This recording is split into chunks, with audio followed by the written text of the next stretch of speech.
मकड़े ಈ ಪುಸ್ತಕದ ಕಡೆಗೆ ಪಾಠ ಕೋಶಿಶ್ ಕರ್ನೆ ವಾಲೋಂ ಕಿ ಹಾರ್ ನಹೀ ಹೋತಿ.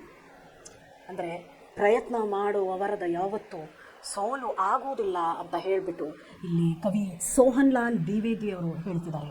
ಯಾರು ನಾವು ಜಾಸ್ತಿ ಪ್ರಯತ್ನವನ್ನು ಅವಾಗವಾಗ ಪ್ರಯತ್ನವನ್ನು ಮಾಡ್ತಾ ಇರಬೇಕು, ಪ್ರಯತ್ನ ಮಾಡಿದವನಿಗೆ ಯಾವತ್ತೂ ಸೋಲಿಲ್ಲ ಅಂತ ಹೇಳ್ತಾರೆ. ನೋಡಿ, ನಾವು ಭಾಳ ಸಾರಿ ನೋಡ್ತೀವಿ ಪರೀಕ್ಷೆಯಲ್ಲಿ ಯಾವ ಒಂದು ಸ್ಟೂಡೆಂಟು ಅಥವಾ ಯಾವುದೊಂದು ವಿದ್ಯಾರ್ಥಿಯು ಮೊದಲಿಂದಲೂ ಪ್ರತಿ ಸಾರಿನೂ ಫಸ್ಟ್ ರ್ಯಾಂಕ್ ಒಂದನೇ ಕ್ಲಾಸ್ಲಿಂದ ಹಿಡ್ಕೊಂಡು 10th ಅವನು ಫಸ್ಟ್ ರ್ಯಾಂಕ್ ತೊಗೊಂಡು ಬರ್ತಿರ್ತಾನೋ, ಯಾವತ್ತೂ ಒಂದು ಸಾರಿ ಅವನು 2ನೇ ಸ್ಥಾನಕ್ಕೆ ಬಂದ ತಕ್ಷಣ ಅವನಲ್ಲಿರುವಂತಹ ಒಂದು ಧೈರ್ಯ, ಅವನಲ್ಲಿ ಇರುವಂಥ ಒಂದು ಆತ್ಮಸ್ಥೈರ್ಯ ಅಂತ ನಾವು ಹೇಳ್ತೀವಿ, ಅದೇನಾಗ್ಬಿಡುತ್ತೆ, ಕುಗ್ಗಿ ಹೋಗ್ಬಿಡುತ್ತೆ. ಯಾಕಂದರೆ ಪ್ರತಿ ಸಾರಿಗೂ ನಾನೇ ಫಸ್ಟು, ನಾನು ಓದಿದ್ರು ಅಷ್ಟೇ, ಆದರೆ ಯಾವತ್ತಿಗೂ ನಾನೇ ಫಸ್ಟು ಅನ್ನೋ ಅವನ ತಲೆಯಲ್ಲಿ ಉಳ್ಕೊಂಡ್ಬಿಡುತ್ತೆ ಈ ವಿಷಯ.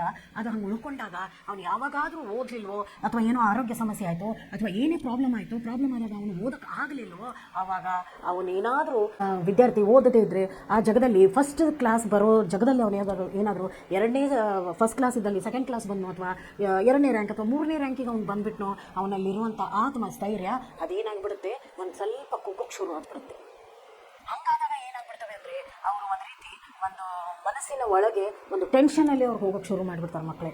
ಅಂಥ ಕೆಲವೊಂದು ನಾಜೂಕಾಗಿರುವಂಥ ವಿದ್ಯಾರ್ಥಿಗಳನ್ನು ನಾವು ಏನು ಮಾಡಿದ್ವಿ, ನಮ್ಮ ಲೈಫಲ್ಲಿ ನಾವು ನೋಡಿದ್ದೀವಿ. ಆದರೆ ಪ್ರತಿ ಸಾರಿನೂ ಕೆಳಗಡೆ ಬಿದ್ದಿರ್ತಾನಲ್ಲ, ಅವನು ಯಾವತ್ತೂ ಏನು ಮಾಡ್ತಾನೆ, ಪ್ರತಿಯೊಂದು ಮೆಟ್ಟಲವನ್ನು ಹತ್ತುತ್ತಾ ಇರ್ತಾನೆ. ಪ್ರತಿ ಮೆಟ್ಟಲವನ್ನು ಹತ್ತೋವಾಗ ಎಡುವುದು ಸಹಜ, ಬೀಳುವುದು ಸಹಜ. ನಾವು ಒಂದು ಸಾರಿ ಎಡವಿದ್ವಪ್ಪ, ಒಂದು ಸಾರಿ ಬಿದ್ವಪ್ಪ ಅಂತಂದಾಗ ನಾವು ಹತ್ತೋದನ್ನು ನಿಲ್ಲಿಸಬಾರ್ದು. ನಮ್ಮ ಜೀವನದಲ್ಲಿ ಒಂದು ಒಳ್ಳೆ ಹೆಸರು ತಗೊಳ್ಬೇಕು ಅಂದಾಗ ನಾವು ಹಾಗೇ ಸುಮ್ಮನೆ ಕೂತ್ಕೊಂಡು ನಾಳೆ ನಾವು ಒಳ್ಳೆ ಹೆಸರು ತಗೊಂಡ್ರೆ ಅದರಲ್ಲಿ ಯಾವುದೇ ರೀತಿಯ ಸುಖ ಸಂತೋಷ ಇಲ್ಲ. ಎಲ್ಲಿ ನಾವು ಕೈ ಕಾಲು ಬಡಿದು ಮೇಲೆ ಹತ್ತಿ ತೊಂದರೆ ತಗೊಂಡು ಮೇಲೆ ಬಂದಿರ್ತೀವಲ್ಲ, ಆವಾಗಿರುವಂಥ ಒಂದು ಖುಷಿ, ಆವಾಗಿರುವಂತಹ ಒಂದು ಸಂತೋಷ, ಆವಾಗಿರುವಂತಹ ಒಂದು ನೆಮ್ಮದಿ, ಅದು ನಮಗೆಲ್ಲೂ ಸಿಗೋಕ್ಕೆ ಸಾಧ್ಯ ಇಲ್ಲ. ಅದನ್ನು ವರ್ಣಿಸಲು ಅಸಾಧ್ಯವಾದಂತಹ ಒಂದು ಇದು ಅಂತ ನಾನು ಹೇಳ್ತೇನೆ. ವರ್ಣಿಸಲು ಅಸಾಧ್ಯವಾದಂಥ ಮಾತು ಅದು.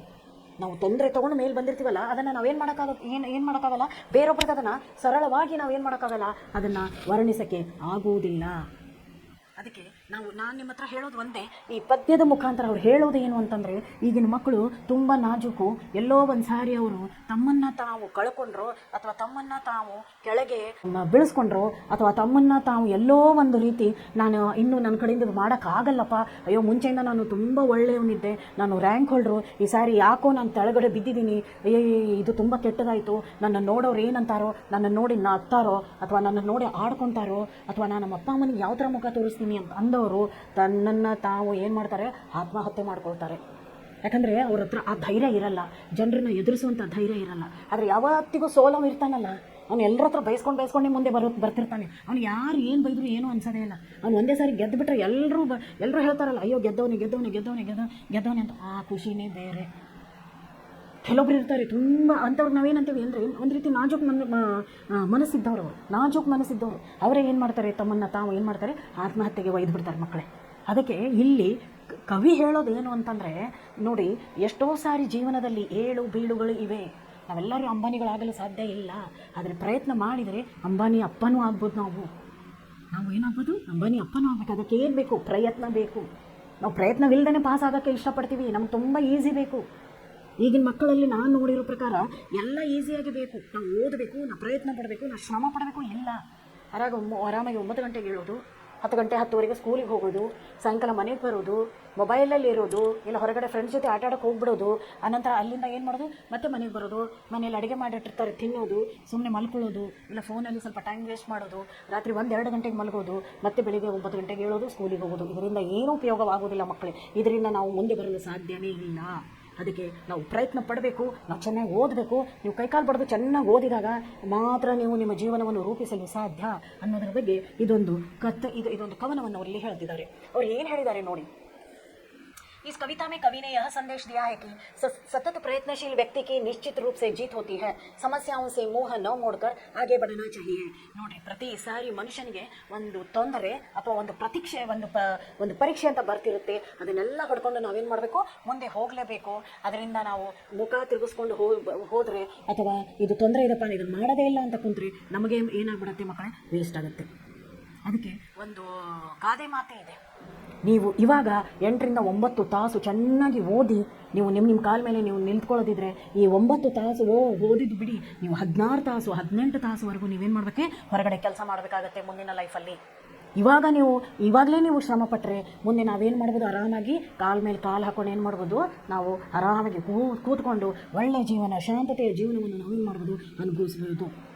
ಕೂತು ಉಂಡರೆ ಕೊಡಕೆ ಹುಣ್ಣುವು ಸಾಲದು, ಕೈ ಕೆಸರಾದರೆ ಬಾಯಿ ಮೊಸರು.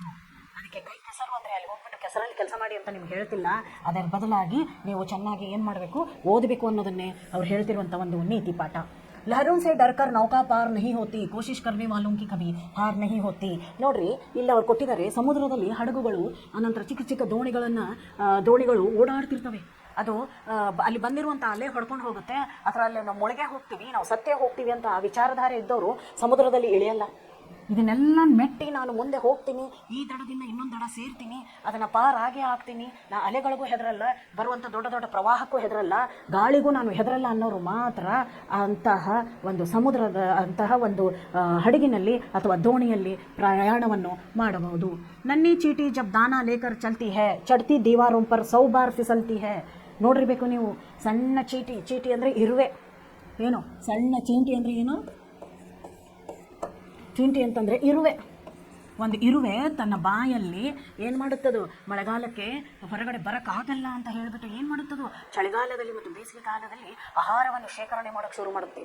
ಆಹಾರವನ್ನು ಶೇಖರಣೆ ಮಾಡಿದಾಗ ನಮ್ಮ ಮನೆಯಲ್ಲಿರುವಂತಹ ಸಕ್ಕರೆ, ರವೆ, ಹಿಟ್ಟು ಏನು ಮಾಡುತ್ತೆ, ಅದನ್ನೆಲ್ಲನೂ ಏನು ಮಾಡುತ್ತದು ತನಗೆ ಅಂತ ಶೇಖರಣೆ ಮಾಡುತ್ತೆ. ಅದು ಶೇಖರಣೆ ಮಾಡಬೇಕಾದ್ರೆ ಅದು ಈ ಮೂಲೆಯಿಂದ ಆ ಮೂಲೆಗೆ ಹೋಗಬೇಕು. ಒಂದೊಂದು ಸಾರಿ ಗೋಡೆ ಮೇಲೆ ಹತ್ತುತ್ತೆ, ಒಂದು ಸಾರಿ ಗೋಡೆಯಿಂದ ಇಳಿತಾ ಇರುತ್ತೆ. ನಾವು ನೋಡಿರ್ತೀವಿ ಅದನ್ನು. ಅದಕ್ಕೆ ಅದು ಮೇಲೆ ಇಳಿಬೇಕಾದ್ರೆ ಅದು ಎಷ್ಟೋ ಸಾರಿ ಬೀಳುತ್ತೆ. ಬಿದ್ದಾಗ ಏನು ಮಾಡುತ್ತೆ, ಮತ್ತೆ ಅದೇನು ಮಾಡುತ್ತೆ, ತನ್ನ ಬಾಯಲ್ಲಿ ಆಹಾರವನ್ನು ಕಚ್ಕೊಂಡು ಏನು ಮಾಡುತ್ತೆ, ಮತ್ತೆ ಮೇಲೆ ಹತ್ತುತ್ತೆ. ಅದು ಒಂದು ಬಿಟ್ಟು 1000 ಬಾರಿ ಬಿದ್ದರೂ ಕೂಡ ಆದರೆ ಅದು ಯಾವತ್ತಿಗೂ ಹಿಂದೆ ಉಳಿಯುವುದಿಲ್ಲ. ನೋಡಿ, ಅದನ್ನು ನೋಡ್ಕೊಂಡು ನಾವು ಕಲಿಬೇಕು. ಜೀವನದಲ್ಲಿ ಭಾಳಷ್ಟು ಏಳು ಬೀಳುಗಳಿವೆ. ಆ ಏಳು ಬೀಳುಗಳು ಎಷ್ಟೇ ಇದ್ದರೂ ಕೂಡ ನಾವು ಕೆಳಗಡೆ ಬಿದ್ದರೂ ಕೂಡ ಮತ್ತೆ ನಾವು ಏಳಲೇಬೇಕು, ನಾವು ಮುಂದೆ ಹೋಗಲೇಬೇಕು. ನಾವು ನಮ್ಮ ಜೀವನವನ್ನು ನಾವೇನು ಮಾಡ್ಕೋಬೇಕು, ಸುಧಾರಿಸ್ಕೋಬೇಕು, ನಮ್ಮ ಫ್ಯೂಚರನ್ನು ನಾವು ಮಾಡ್ಕೋಬೇಕು, ನಮ್ಮ ಭವಿಷ್ಯವನ್ನು ಮಾಡ್ಕೋಬೇಕು ಅಂತ ಹೇಳಿ ನಮಗೆ ಇಲ್ಲಿ ಕವಿ ಹೇಳ್ತಿದ್ದಾರೆ. ನನ್ನೇ ಚೀಟಿ ಜಬ್ ದಾನಾ ಲೇಕರ್ ಚಲ್ತಿ, ಚಡ್ತಿ ದೀವಾರೋಂ ಪರ್ 100 ಬಾರ್ ಫಿಸಲ್ತಿ. ಇಲ್ಲಿ ಏನು ಹೇಳ್ತಿದ್ದಾರೆ, 1000 ಸಲ, 100 ಸಲ. 100 ಅಂದರೆ 100 ಸಲ ಅದೇನು ಮಾಡುತ್ತೆ, ಕಾಲು ಜಾರುತ್ತೆ. ಫಿಸಲ್ತಿ ಅಂದರೆ ಏನು, ಜಾರೋದು. 100 ಸಾರಿ ಅದೇನು ಮಾಡುತ್ತೆ, ಜಾರಿ ಬೀಳ್ತರೂ ಕೂಡ ಅದು ಮತ್ತು ತನ್ನ ಆತ್ಮವಿಶ್ವಾಸವನ್ನು ಕಳ್ಕೊಳ್ಳಲ್ಲ. ನಾವು ಒಂದು ಸಾರಿ ಎಡವು ಬಿದ್ದರೆ, ಒಂದು ಸಾರಿ ನಾವು ಫಸ್ಟ್ ರ್ಯಾಂಕ್ ಹೋಗ್ಬಿಟ್ಟು ಸೆಕೆಂಡ್ ರ್ಯಾಂಕ್ ಬಂದು ಥರ್ಡ್ ರ್ಯಾಂಕ್ ಬಂದರೆ ನಮ್ಮ ಆತ್ಮವಿಶ್ವಾಸವನ್ನು ಕಳ್ಕೊಂಡ್ಬಿಡ್ತೀವಿ. ಆತ್ಮವಿಶ್ವಾಸವನ್ನು ಕಳ್ಕೊಂಡಾಗ ಏನಾಗ್ಬಿಡುತ್ತೆ ಅಂದರೆ ನಮ್ಮನ್ನೇ ನಾವು ಏನು ಮಾಡ್ಕೊತೀವಿ, ಅಂತ್ಯ ಮಾಡ್ಕೊಂಡ್ಬಿಡ್ತೀವಿ. ನೀವು ಬುಕ್ಕಲ್ಲಿ ಓದಿರಬೇಕು, ಟಿ ವಿಯಲ್ಲೂ ನೋಡಿರಬೇಕು. ಎಷ್ಟೋ ಮಕ್ಕಳು ತಂದೆ ತಾಯಿ ಮೊಬೈಲ್ ಮುಟ್ಟಬೇಡ ಅಂದಿರ್ತಾರೆ, ಚೆನ್ನಾಗಿ ಓದಪ್ಪ ಅಂದಿರ್ತಾರೆ. ಇವೆಲ್ಲ ಸಣ್ಣ ಮಾತುಗಳು. ಈ ಮಾತುಗಳಿಗೆಲ್ಲ ಹೋಗ್ಬಿಟ್ಟು ಯಾರಾದರೂ ನೇಣು ಹಾಕೊಳ್ತಾರೆ. ಬಿಲ್ಡಿಂಗ್ ಮೇಲಿಂದ ಕೆಳಗಡೆ ಬೀಳೋದು ಏನು? ಇದರಿಂದ ನೀವು ನಿಮ್ಮ ತಂದೆ ತಾಯಿಗೆ, ನಿಮ್ಮ ಫ್ಯಾಮಿಲಿ ಮೆಂಬರ್ಸ್ಗೆ, ನಿಮ್ಮ ಕುಟುಂಬ ಜನರಿಗೆ ನೀವು ತೊಂದರೆ ಕೊಡ್ತೀರಾ? ನೀವೇನೋ ಯಾವುದೋ ಒಂದು ಜೋಶ್ನಲ್ಲಿ ಅದನ್ನು ಮಾಡ್ಕೊಂಡ್ಬಿಡ್ತೀರಾ. ನೀವು ನಿಮ್ಗೆ ಏನು ಅನ್ನೋದನ್ನು ವಿಚಾರಣೆ ಮಾಡಲ್ಲ. ನೀವು ನಿಮ್ಮಲ್ಲೇ ಇರಲ್ಲ. ಅಯ್ಯೋ ಏನೋ ಹೇಳಿಬಿಟ್ರಪ್ಪ, ನಾನು ಇನ್ಸಲ್ಟ್ ಆಗಿಬಿಡ್ತಪ್ಪ, ನಾನು ಚೀಮರಿಗೆ ಹಾಕ್ಬಿಟ್ರಪ್ಪ, ನಾನು ಇನ್ಸಲ್ಟ್ ಆಗಿಬಿಡ್ತಪ್ಪ ಅಂತ ಹೇಳಿಬಿಟ್ಟು ನೀವೇನು ಮಾಡ್ತೀರಾ, ಅಂಥ ಬೇಡವಾಗಿರುವಂಥ ಕೆಲಸಗಳನ್ನ ಮಾಡ್ಕೊತೀರಾ. ಅದು ಮಾಡ್ಕೊಂಡಾಗ ಏನಾಗುತ್ತೆ, ನಮ್ಮ ಫ್ಯಾಮಿಲಿಗೆ ಇದರಿಂದ ತೊಂದರೆ ಯಾರಿಗೆ? ತಂದೆ ತಾಯಿನೇ ಅಳ್ತಾರೆ. ಅವ್ರು ಸಾಯೋವರೆಗೂ ನಿಮ್ಮನ್ನು ನೆನೆಸ್ಕೊಂಡು ಏನು ಮಾಡಬೇಕು, ಅವರು ಅಳಬೇಕು. ಅಂಥ ತಪ್ಪನ್ನು ಮಾಡಬೇಡ್ರಿ ಮಕ್ಕಳೇ. ನೀವು 1000 ಸಲ ಸೋಲಲಿ, ಸೋತವನಿಗೆ ಭಾಳ ಚಾನ್ಸು, ಗೆದ್ದವನಿಗೆ ಚಾನ್ಸ್ ಇರಲ್ಲ. ಅದಕ್ಕೆ ಯಾವಾಗ ನೀವು ಸೋಲ್ತಿರೋ ಅವಾಗ ನೀವೇನು ಮಾಡಬೇಕು, ಹೇಳ್ಬೇಕು, ಮುಂದೆ ಬರಬೇಕು. नन्ही चीटी जब दाना लेकर चलती, चढ़ती दीवारों पर 100 बार फिसलती. मन का विश्वास रगों में साहस भरता है, चढ़कर गिरना गिरकर चढ़ना ना अखरता है. ಅದಕ್ಕೆ ಅವ್ರು ಏನು ಹೇಳ್ತಾರೆ, ಮನ್ ಕಾ ವಿಶ್ವಾಸ ರಗೋ ಮೇ ಸಾಹಸ ಬರ್ತಾ ಹೇ. ಮನದಲ್ಲಿರುವಂಥ ಆತ್ಮಸ್ಥೈರ್ಯ, ಆತ್ಮವಿಶ್ವಾಸ ನಿಮ್ಮಲ್ಲಿ ಏನು ಮಾಡುತ್ತೆ, ಒಂದು ಶಕ್ತಿಯನ್ನು ಕೊಡುತ್ತೆ ಅಂತ ಹೇಳ್ತಾರೆ. ಯಾವತ್ತು ತಲೆಯಲ್ಲಿಟ್ಟುವರೆ ನಮ್ಮ ಆತ್ಮವಿಶ್ವಾಸ ಬಹಳ ಮುಖ್ಯ. ಸರಿ, ನಾನು ಇದರಲ್ಲಿ ಬರಲಿಲ್ಲ, ನಾನು ಬೇರೆ ಮಾಡ್ತೀನಿ, ನಾನು ಬಿಡೋದೇ ಇಲ್ಲ, ನಾನು ಮಾಡ್ತೀನಿ ಅನ್ನೋನಿಗೆ ಯಾವತ್ತೂ ಸೋಲಿಲ್ಲ. ಒಂದು ತಲೆಯಲ್ಲಿ ಇಟ್ಕೊಡ್ರಿ ಮಕ್ಕಳೇ, ನಾವು ಎಷ್ಟು ಸಾರಿ ಸೋಲ್ತೀವೋ ಅಷ್ಟು ಸಾರಿ ನಾವೇನು ಮಾಡ್ತೀವಿ, ತುಂಬ ಮುಂದೆ ಹೋಗ್ತೀವಿ. ಇವಾಗ ಎಲ್ಲೋ ಒಂದು ಕಡೆ ಒಂದು ಹುಲಿ 2 ಹೆಜ್ಜೆ ಹಿಂದೆ ಹೋಗಿದೆ ಅಂದರೆ ನಮ್ಮನ್ನು ನೋಡಿ ಹೆದರ್ಕೊಂಡಂಗೆ ಅಲ್ಲ. 2 ಹೆಜ್ಜೆ ಹಿಂದೆ ಹೋಗಿದೆ ಅಂದರೆ ಮುಂದೆ ಅದೇನು ಹಾರಿ ಬರುತ್ತಲ್ಲ, ಅದು ತುಂಬ ಶಾರ್ಪ್ ಆಗಿರುತ್ತೆ. ಅದು ಹಾರಿ ಏನು ಜಿಗಿದು ನಮ್ಮನ್ನು ಹಿಡಿಯೋಕೆ ಬರುತ್ತಲ್ಲ, ಆವಾಗ ಏನಕ್ಕೆ ಅದೊಂದು 2 ಹೆಜ್ಜೆ ಹಿಂದೆ ತಗೊಳುತ್ತೆ. ಮುಂದಿರುವಂಥ ಜನನ ಒಂದೇ ಸಾರಿ ಏನು ಮಾಡೋಕ್ಕೆ ಅಟ್ಯಾಕ್ ಮಾಡೋಕ್ಕೆ ಪ್ರೀ ಪ್ಲ್ಯಾನ್ ಮಾಡ್ಕೊಂಡು ಬರುತ್ತದು. ಪ್ರೀ ಪ್ಲ್ಯಾನ್ ಮಾಡ್ಕೊಂಡು ಏನು ಮಾಡುತ್ತೆ, ಒಂದೇ ಸಾರಿಗೆ ಹೋಗಿ ತನ್ನ ಬೇಟೆಯನ್ನು ಏನು ಮಾಡುತ್ತದೆ, ಹಿಡ್ಕೊಂಡು ಬಿಡುತ್ತದೆ. ತನ್ನ ಬೇಟೆ ಹಿಡಿಯೋಕ್ಕೆ ಅದೇನು ಮಾಡುತ್ತೆ, 2 ಹೆಜ್ಜೆ 3 ಹೆಜ್ಜೆ ಹಿಂದೆ ಹೋಗುತ್ತೆ. ಅದು ಹೆದರಿ ಹಿಂದೆ ಹೋಗ್ತಾ ಇದೆ ಅಂತ ಅರ್ಥ ಅಲ್ಲ. ಬೇಟೆಯನ್ನು ಸರಿಯಾಗಿ ಹಿಡ್ಕೋಬೇಕು. ಆ ಬೇಟೆ ತನ್ನ ಬಾಯಿಂದ ತನ್ನ ಕೈಯಿಂದ ಜಾರಿಗೆ ಹೋಗಬಾರ್ದು ಅಂತ ಅರ್ಥ. ಅದಕ್ಕೆ ನೀವು ಸೋತರೂ ಕೂಡ 2 ಹೆಜ್ಜೆ ಹಿಂದೆ ಬಂದರೂ ಕೂಡ ಮುಂದೆ ಯಾರು ರ್ಯಾಂಕ್ ಹೋಲ್ಡರ್ ಇದ್ದಾರೋ ಅವರನ್ನು ಮೆಟ್ಟಿ ನಿಲ್ಲುವಂಥ ಶಕ್ತಿ ನಿಮ್ಮಲ್ಲಿ ಏನಾಗುತ್ತೆ, ಡಬಲ್ ಆಗುತ್ತೆ. ನಿಮ್ಮ ಆತ್ಮವಿಶ್ವಾಸ ಜಾಸ್ತಿ ಆಗುತ್ತೆ ಅಂತ ಹೇಳ್ತಾರೆ ಇಲ್ಲಿ. ಚಡ್ಕರ್ ಗಿರ್ನಾ ಗಿರ್ಕರ್ ಚಡನಾ ನ ಅಕರ್ನ ಆಖಿರ್ ಉಸ್ಕಿ ಮೆಹನತ್ ಬೇಕಾರ ನಹಿ ಹೋತಿ. 10 ಸಾರಿ ಮೇಲೆ ಹತ್ತಿ ಬೀಳೋದು, 10 ಸಾರಿ ಬಿದ್ದ ಮೇಲೆ ಏಳೋದು, ಇದು ನಿಮ್ಮಲ್ಲಿರುವಂತಹ ಆತ್ಮಶಕ್ತಿಯನ್ನು, ನಿಮ್ಮಲ್ಲಿರುವಂತಹ ಒಂದು ಸ್ಥೈರ್ಯವನ್ನು ಏನು ಮಾಡುತ್ತೆ, ಸ್ಟ್ರಾಂಗ್ ಮಾಡುತ್ತೆ. ಅದರ ನಿಮ್ಮಲ್ಲಿರುವಂತಹ ಒಂದು ಏನಂತ ಹೇಳ್ತೀರಾ, ಒಳಗಿರುವಂಥ ಒಂದು ಶಕ್ತಿ, ಎಲ್ಲಕ್ಕೂ ಮೀರಿ ನಿಮ್ಮಲ್ಲಿ ಒಂದು ಶಕ್ತಿ ಇದೆ. ಅದು ಶಕ್ತಿ ಇಲ್ಲಿಂದ ಬರುತ್ತೆ, ಮನಸ್ಸಿಂದ ಬರೋದಲ್ಲ, ಇಲ್ಲಿಂದ ಬರುವಂಥ ಶಕ್ತಿ, ನಿಮ್ಮ ಬುದ್ಧಿಯಿಂದ ಬರುವಂಥ ಒಂದು ಶಕ್ತಿ. ಆ ಶಕ್ತಿ ಏನಿದೆ ಅಲ್ಲ, ಅದು ಎಲ್ಲವನ್ನು ಮೆಟ್ಟಿ ನಿಲ್ಲುತ್ತೆ ಮಕ್ಕಳೇ. ಇವತ್ತು ನಾನು ಮೊಬೈಲ್ ನೋಡಬಾರ್ದು, ಇವತ್ತು ನಾನು TV ನೋಡಬಾರ್ದು, ಇವತ್ತು ಹೊರಗಡೆ ನಾನು ಸುತ್ತಾಡೋಕ್ಕೆ ಹೋಗಬಾರ್ದು, ನಾನು ಟೈಮ್ ವೇಸ್ಟ್ ಮಾಡಬಾರ್ದು, ಬೆಳಗ್ಗೆ ಬೇಗ ಹೇಳಬೇಕು, ನಾನು ಓದಬೇಕು. ಯಾಕಂದರೆ ನನಗೇನು ಬೇಕಾಗಿದೆ, ಫಸ್ಟ್ ರ್ಯಾಂಕ್ ಬೇಕಾಗಿದೆ. ಫಸ್ಟ್ ರ್ಯಾಂಕ್ ಬೇಕು ಅಂತಂದಾಗ ನಾನು ಏನೇನು ಮಾಡ್ತೀನಿ, ಇವಾಗ ನಾನು ಏನೇನೆಲ್ಲ ಮಾಡ್ತಾ ಇದ್ದೀನೋ ಅದನ್ನೆಲ್ಲವನ್ನು ನಾನೇನು ಮಾಡ್ತೀನಿ, ಬಿಟ್ಬಿಡ್ತೀನಿ. ಅದು ಬಿಟ್ಟಾಗಲೇ ನಾನು ಏನು ಮಾಡೋಕ್ಕೆ ಸಾಧ್ಯ, ಮುಂದೆ ಹೋಗೋಕ್ಕೆ ಸಾಧ್ಯ. ಅಂಥ ಒಂದು ಶಕ್ತಿ ಏನಿದೆ, ಆ ಶಕ್ತಿ ನಿಮ್ಮಲ್ಲೇ ಇದೆ ಅಂತ ಇಲ್ಲಿ ಯಾರು ಹೇಳ್ತಿದ್ದಾರೆ, ಕವಿ ಹೇಳ್ತಿದ್ದಾರೆ. ಡುಬ್ಕಿಯಾ ಸಿಂಧು ಮೇ ಗೋತಾಖೋರ್ ಲಗಾತಾ ಹೇ. ಎಷ್ಟೋ ಸಾರಿ ಗೋತಾಖೋರ್ ಅಂತಂದರೆ ಒಳಗಡೆ ಮುಳುಗಿ ಹೇಳೋನು. ಗೋತಾಖೋರ್ ಅಂದರೆ ಒಳಗೆ ಮುಳುಗಿ ಹೇಳೋನು.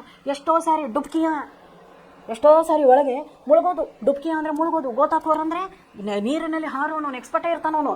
ಎಷ್ಟೋ ಸಾರಿ ಅವನು ಕೆಳಗಡೆ ಹೋಗ್ತಾನೆ, ಎಷ್ಟೋ ಸಾರಿ ಸಾಗರವನ್ನು ಹಾರ್ತಾನೆ, ಮೇಲೆ ಬರ್ತಾನೆ. ಏನಕ್ಕೆ, ಅವನು ಕೆಳಗಿರುವಂತಹ ಮುತ್ತುಗಳನ್ನು ಹುಡ್ಕೋಕೆ ಹೋಗ್ತಿದ್ದಾನೆ. ಸಮುದ್ರದಲ್ಲಿ ಒಂದೇ ಸಾರಿ ಇಳಿದ ತಕ್ಷಣ ಮುತ್ತು ಸಿಗಲ್ಲ, ಮುತ್ತು ಹುಡುಕೋರೆ ಬೇರೆ ಇರ್ತಾರೆ. ಆ ಮುತ್ತುಗಳು ಸಿಗಬೇಕು ಅಂದರೆ 1 ಸಾರಿ 2 ಸಾರಿ 3 ಸಾರಿ 4 ಸಾರಿ ಅವ್ರು ಏನು ಮಾಡ್ತಾರೆ, ಕೆಳಗೆ ಹೋಗಿ ಹೋಗಿ ಹೋಗಿ ಸಮುದ್ರದಲ್ಲಿ ಮೇಲೆ ಬರ್ತಾರೆ. 4ನೇ ಸಾರಿಗೋ 5ನೇ ಸಾರಿಗೆ ಮುತ್ತು ಸಿಗುತ್ತೆ.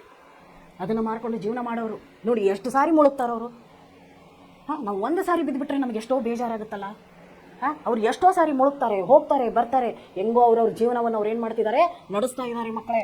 ಅದೇ ಥರ ಡುಬ್ಕಿಯಾ ಸಿಂಧು ಮೇ, ಸಿಂಧು ಅಂದರೆ ಸಾಗರ. ಡುಬ್ಕಿಯಾ ಸಿಂಧು ಮೇ ಗೋತಾಖೋರ್ ಲಗಾತಾ ಹೇ, ಜಾಕರ್ ಖಾಲಿ ಹಾತ್ ಲೌಟ್ ಕರ್ ಆತಾ ಹೇ, ಮಿಲ್ತೆ ನಹಿ ಸಹಜ ಹೀರ್ ಮೋತಿ ಗೆಹರೆ ಪಾನಿ ಮೇ. ಅಷ್ಟೊಂದು ಈಸಿಯಾಗಿ ಇಲ್ಲಿ ಏನು ಸಿಗಲ್ಲ, ಮುತ್ತುಗಳು ಸಿಗಲ್ಲ ಮಕ್ಕಳೇ. ಅದನ್ನು ಹುಡುಕಬೇಕಾಗುತ್ತೆ. ಸಮುದ್ರದ ಆಳ ಎಷ್ಟು ದೊಡ್ಡದಿರುತ್ತೆ, 7, 8, 9 ಫೀಟ್ ಕೆಳಗಡೆ ಹೋಗಿರ್ತಾರೆ. 10, 12 ಫೀಟ್ ಕೆಳಗಡೆ ಹೋಗಿರ್ತಾರೆ. ಹೋಗ್ಬಿಟ್ಟು ಏನೇನು ಹುಡುಕ್ತಾರೆ, ಅಲ್ಲಿ ಮುತ್ತುಗಳನ್ನ ಹುಡುಕ್ತಾರೆ. ಉಸಿರಾಡ್ಸೋಕ್ಕಾಗಲ್ಲ, ತೊಂದರೆ ಆಗ್ತಾ ಇರುತ್ತೆ. ಅಂಥದ್ರಲ್ಲೂ ಅವ್ರು ಏನು ಮಾಡ್ತಾರೆ, ಹೋಗ್ತಾರೆ, ಅಲ್ಲಿ ಹೋಗ್ಬಿಟ್ಟು ಮುತ್ತುಗಳನ್ನ ಹುಡುಕ್ತಾರೆ. 1 ಸಾರಿಗೆ 2 ಸಾರಿಗೆ ಸಿಗಲ್ಲ. ಅವ್ರು ಎಷ್ಟು ಸಾರಿ ಪ್ರಯತ್ನ ಮಾಡ್ತಾರಲ್ಲಿ, ಪ್ರಯತ್ನ ಮೇಲೆ ಪ್ರಯತ್ನಗಳನ್ನು ಮಾಡಿದಾಗ ಅವರಿಗೆ ಮುತ್ತುಗಳು ಸಿಗಲು ಸಾಧ್ಯ ಅಂತ ಹೇಳ್ತಿದ್ದಾರೆ. बढ़ता दुगना उत्साह इसी हैरान में मिट्टी उसकी खाली हर बार नहीं होती, कोशिश करने वालों की कभी हार नहीं होती. ಎಷ್ಟು ಸಾರಿ ಅವರು ಡುಬ್ಕಿ ಹೊಡಿತಾರೋ ಅಷ್ಟು ಸಾರಿ ಅವ್ರು ಏನು ಮಾಡ್ತಾರೆ, ಒಂದು ಹೊಸ ಹೊಸ ದಾರಿಯನ್ನು ಕಂಡುಕೊಳ್ತಾರೆ. ಯಾವ ಥರ ಮುತ್ತನ್ನು ನಾವೇನು ಮಾಡಬೇಕು, ಹುಡುಕಬೇಕು ಅಂತ. 4ನೇ ಸಾರಿ 5ನೇ ಸಾರಿಗೆ ಅವರು ಮುತ್ತನ್ನು ಹುಡುಕೊಳ್ತಾರೆ. ಹುಡುಕಿ ಆದಮೇಲೆ ಅದು ಕೈಗೆ ಸಿಕ್ಕಾಗ ಅವ್ರದ್ದು ಖುಷಿ ಎಷ್ಟಾಗುತ್ತೆ, ಸಂತೋಷ. 2 ಮಟ್ಟ 2 ಬಾರಿ ಅವ್ರಿಗೆ ಏನಾಗ್ಬಿಡುತ್ತೆ, ಸಂತೋಷ ಹೆಚ್ಚಿಗೆ ಆಗುತ್ತಾ ಹೋಗುತ್ತೆ. ಅವ್ರದ್ದೇನು ಸಂತೋಷ ನೋಡಿದ ತಕ್ಷಣ ಏನು ಸಂತೋಷ, ಅಯ್ಯೋಪ್ಪ ನಾನು 10 ಸಾರಿ ಹೋದ್ಮೇಲೆ ಈಗ ಸಿಕ್ತಲ್ಲಪ್ಪ ಅನ್ನೋ ಒಂದು ಖುಷಿನೇ ಬೇರೆ. ಆ ಖುಷಿನ ನಾವೇನು ಮಾಡ್ಕೊಳಕ್ಕಾಗಲ್ಲ. ಅದೇ ಹೇಳ್ತಿರೋದು ನಾನು ನಿಮಗೆ, ಆ ಖುಷಿನ ನಮಗೆ ಬೇರೊಬ್ಬರಿಗೆ ಹೇಳ್ಕೊಳಕ್ಕಾಗಲ್ಲ. ಎಷ್ಟು ತೊಂದರೆ ಪಟ್ಟು ನಾವು ಹೋಗಿ ತೊಗೊಂಡು ಬಂದಿರುವಂಥ ವಸ್ತು ಕೈಗೆ ಸಿಕ್ಕಾಗ ಅದರಲ್ಲಿರುವಂತಹ ಒಂದು ಸಂತೋಷ, ಅದನ್ನು ವರ್ಣಿಸಲು ಅಸಾಧ್ಯವಾದಂಥ ಸಂತೋಷ ಅಂತ ಹೇಳ್ತಿದ್ದಾರೆ. ಮುಟ್ಟಿ ಉಸ್ಕಿ ಖಾಲಿ ಹರ್ ಬಾರ್ ನಹಿ ಹೋತಿ, ಕೋಶಿಶ್ ಕರ್ನೆ ವಾಲೋಂಕಿ ಹಾರ್ ನಹಿ ಹೋತಿ. ಅದನ್ನು ಅಂತ ಹೇಳ್ತಾರೆ. ಅವ್ರು ಹೇಳೋದು, ಅಲ್ಲಿಂದ ಹೋಗಿ ಎಷ್ಟೋ ಸಾರಿ ಬರಿಗೈಯವರು ಹೊರಗಡೆ ಬರ್ತಾರೆ. 2ನೇ ಸಾರಿ 3ನೇ ಸಾರಿ 4ನೇ ಸಾರಿ ಬರ್ತಾರೆ. 5ನೇ ಸಾರಿಗೆ ಅವರು ತಮ್ಮ ಕೈಯಲ್ಲಿ ಮುತ್ತುಗಳನ್ನ ಹಿಡ್ಕೊಂಡು ಮೇಲೆ ಬರ್ತಾರೆ.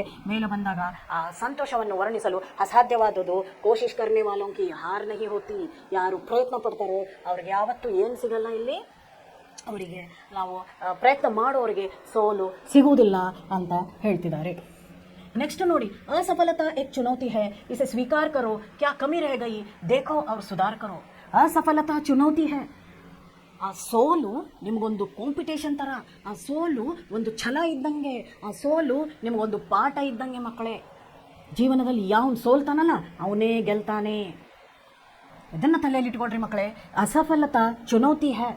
ಸಫಲತೆಗಿಂತ ಅಸಫಲತೆಗೆ ನಾವು ಏನನ್ನು ಮಾಡ್ತೀವೋ, ನಾವೇನು ಸೋಲ್ತೀವೋ, ಇದು ಒಂದು ನಮಗೇನಿದೆ ಚುನೌತಿ, ಒಂದು ಕಾಂಪಿಟೇಷನ್. ಇದು ಒಂಥರ ನಮಗೊಂದು ಚಾನ್ಸ್ ಕೊಟ್ಟಂಗೆ, ಅವಕಾಶ ಕೊಟ್ಟಂಗೆ. ನಿನ್ಗೆ ಇನ್ನೊಂದು ಅವಕಾಶ ಇದೆ, ಗೆಲ್ಲು ಅನ್ನೋವಂಥ ಒಂದು ಅವಕಾಶ ಇದನ್ನು ಬರಬೇಕು. ಎಲ್ಲರ ಜೀವನದಲ್ಲೂ ಅದೊಂಥರ ಒಂದು ಅವಕಾಶ ಬರಬೇಕು. ಅದು ಬಂದಾಗ ಉಸೆ ಸ್ವೀಕಾರ ಕರೋ, ಕ್ಯಾ ಕಮಿ ರೇ ಗೈ ದೇಖೋ ಅವ್ರು ಸುಧಾರ್ ಕರೋ. ಅವ್ರು ಹೇಳ್ತಾರೆ ಆ ಥರ ಒಂದು ಚಾನ್ಸ್ ಬಂದಾಗ ಅದನ್ನು ತೊಗೊಳ್ಬೇಕು. ತೊಗೊಂಡಾದ ಮೇಲೆ ಅದನ್ನು ನೋಡಿ ನಮ್ಮಲ್ಲಿ ಏನು ಕಡಿಮೆ ಇದೆ, ನಾವು ಯಾವುದರಲ್ಲಿ ಹೊಡೆತ ತಿಂದಿದ್ದೀವಿ, ಯಾವುದರಲ್ಲಿ ನಾವು ಹಿಂದೆ ಬಿದ್ದಿದ್ದೀವಿ ಅನ್ನೋದನ್ನು ನಾವೇನು ಮಾಡ್ಕೋಬೇಕು, ಅರ್ಥ ಮಾಡ್ಕೋಬೇಕು, ನಮ್ಮನ್ನು ನಾವು ಸುಧಾರಿಸ್ಕೋಬೇಕು. ಆವಾಗಲೇ ಮುಂದೆ ಹೋಗಬೇಕು. ಇದೇನು ಅಸಫಲತೆ ಇದೆಯೋ ಅದು ಸಫಲತೆಯಲ್ಲಿ ಏನಾಗುತ್ತೆ, ಕನ್ವರ್ಟ್ ಆಗಿಬಿಡುತ್ತೆ. ಆ ಸಫಲತೆಯಲ್ಲಿ ನಾವೇನು ಮಾಡ್ತೀವಿ, ಅದನ್ನು ಕನ್ವರ್ಟ್ ಮಾಡ್ಕೊಳ್ಳೋಕೆ ಶುರು ಮಾಡಿಬಿಡ್ತೀವಿ. ಜಬ್ ತಕ್ ನಾ ಸಫಲ್ ಹೋ ನೀಂದ್ ಚೈನ್ಕೋ ತ್ಯಾಗ ತುಮ್.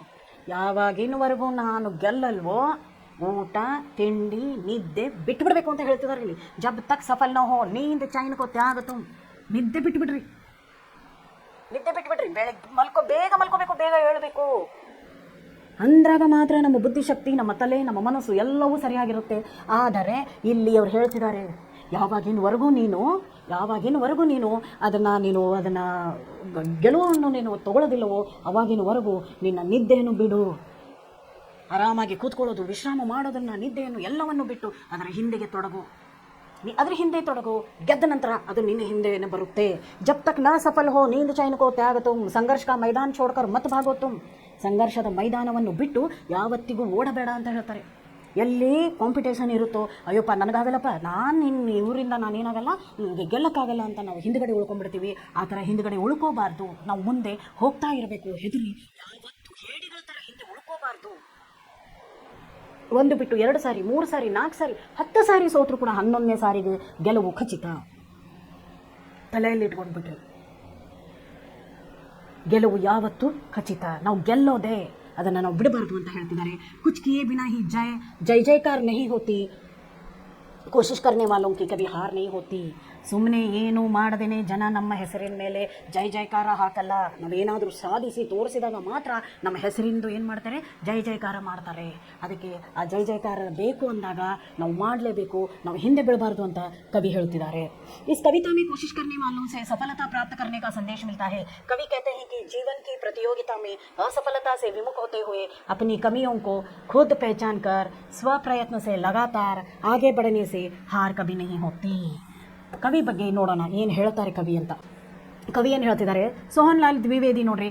ಸೋಹನ್ ಲಾಲ್ ದ್ವಿವೇದಿ ಜನ್ಮ 23 ಫೆಬ್ರವರಿ 1906ರಲ್ಲಿ ಸೋಹನ್ ಲಾಲ್ ದ್ವಿವೇದಿಯವರ ಜನನ ಆಗಿದೆ.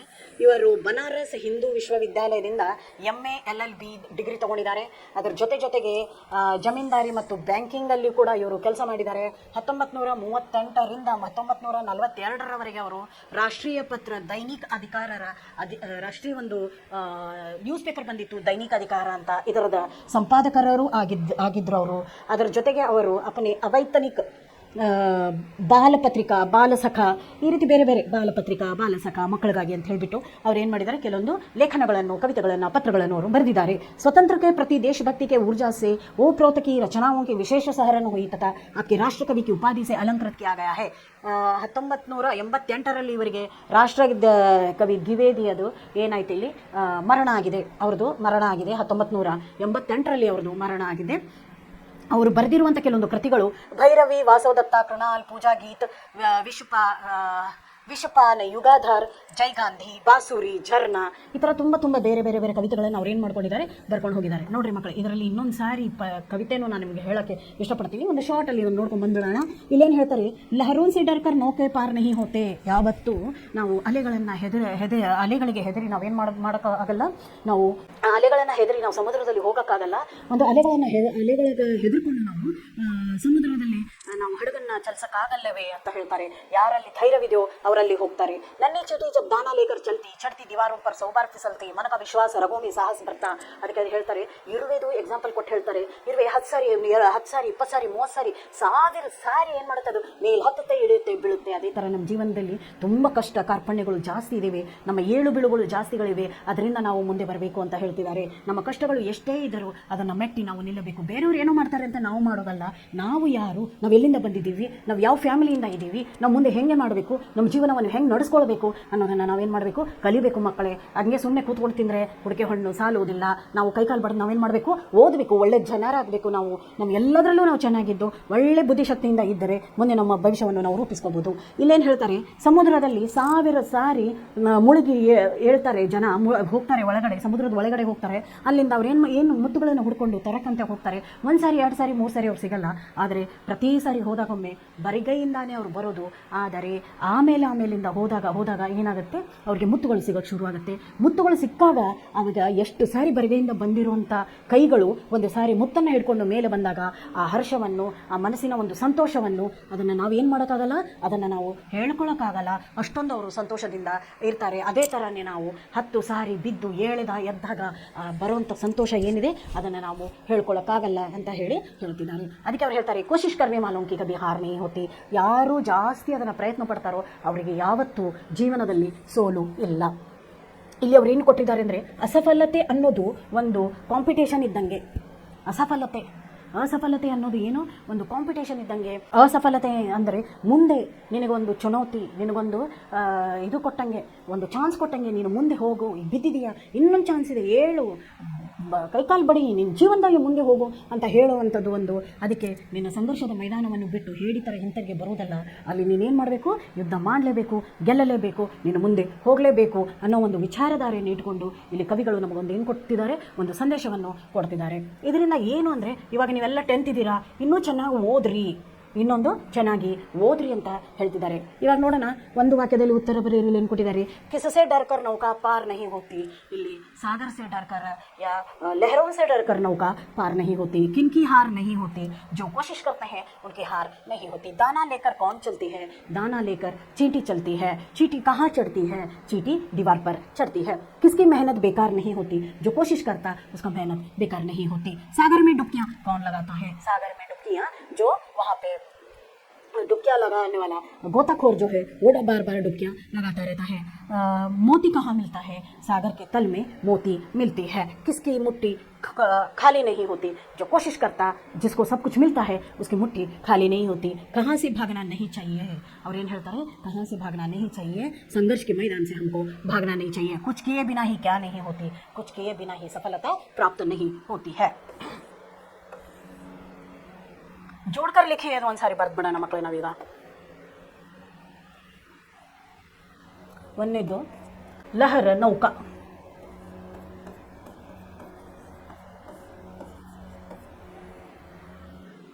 ಚೀಟಿ ದಾನ,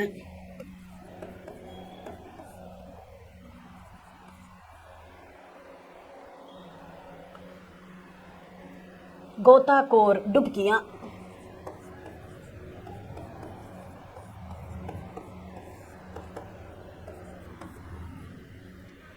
असफलता चुनौती,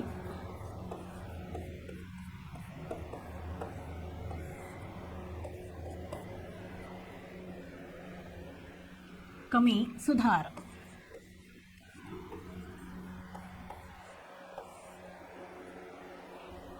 ಇದರದು ಭಾವಾರ್ಥ ಬರೀರಿ ಅಂತ ಕೊಟ್ಟಿದ್ದಾರೆ. नन्ही चीटी जब दाना लेकर चलती, चढ़ती दीवारों पर 100 बार फिसलती. तो नन्ही चीटी अपने मुंह में दाना लेकर चलती तो 100 बार गिरकर ऊपर चढ़कर वह फिसलती और दीवार पर चलती जाती है. मन का विश्वास रगों में साहस भरता है. मन का जो आत्मविश्वास है हमारे रगों में क्या भरता है, एक शक्ति भरता है ताकि हम जीवन में आगे बढ़ सके. चढ़कर गिरना, गिरकर चढ़ना ना अकरता है. तो 10 बार आदमी अपने जीवन में उतरते, ऊपर चढ़ते चढ़ते गिरता है और गिरते गिरते चढ़ता है. तो वह गिरता है लेकिन कोशिश करना वह कभी नहीं छोड़ सकता. आखिर उसकी मेहनत बेकार नहीं जाती. तो इतना सब कुछ करने के बाद, इतना जब मेहनत से वह ऊपर चढ़ता रहता है, गिरता रहता है, तो लेकिन उसका मेहनत क्या नहीं होती, यहाँ पे बेकार नहीं होती. कोशिश करने वालों की कभी हार नहीं होती. जो आदमी कोशिश करता है उसका क्या नहीं हो सकता, हार नहीं हो सकता. ಉದಾಹರಣೆಗೆ ಸಾಥ ಲಿಖಿಯೇ. ಇದನ್ನು ನೋಡೋಣ ಒಂದು ಸಾರಿ ಏನು ಕೊಟ್ಟಿದ್ದಾರೆ ಅಂತ. ಫಸ್ಟ್ ಒನ್ನ ಪಾರ್ ಹಾರ್ ಯಾವ ಥರ ಕೊಟ್ಟಿದ್ದಾರೋ ಅದೇ ರೀತಿ ತುಕಾಂತ ಶಬ್ದ, ನಾವು ರೈಮಿಂಗ್ ವರ್ಡ್ಸ್ ಅಂತ ಹಿಂದಿ ಒಳಗೆ ಹೇಳ್ತೀವಿ. ಚಲ್ತಿ ಫಿರ್ತಿ, ಇಂಗ್ಲೀಷಲ್ಲಿ ನಾವು ಇದನ್ನು ರೈಮಿಂಗ್ ವರ್ಡ್ಸ್ ಅಂತ ಹೇಳ್ತೀವಿ. ಭರ್ತಾ ಕರ್ತಾ, ಭರ್ತಾ ಕರ್ತಾ. ಮೂರನೇದು ನೋಡಿ ಲಗ್ತಾ ಸಜ್ತಾ, ಲಗ್ತಾ ಸಜ್ತಾ. ನಾಲ್ಕನೇದು ನೋಡಿ ಬಾರ್ ವಾರ್, ಬಾರ್ ವಾರ್. ಐದನೇದು ನೋಡಿ ಸ್ವೀಕಾರ್ ಸರೋಕಾರ.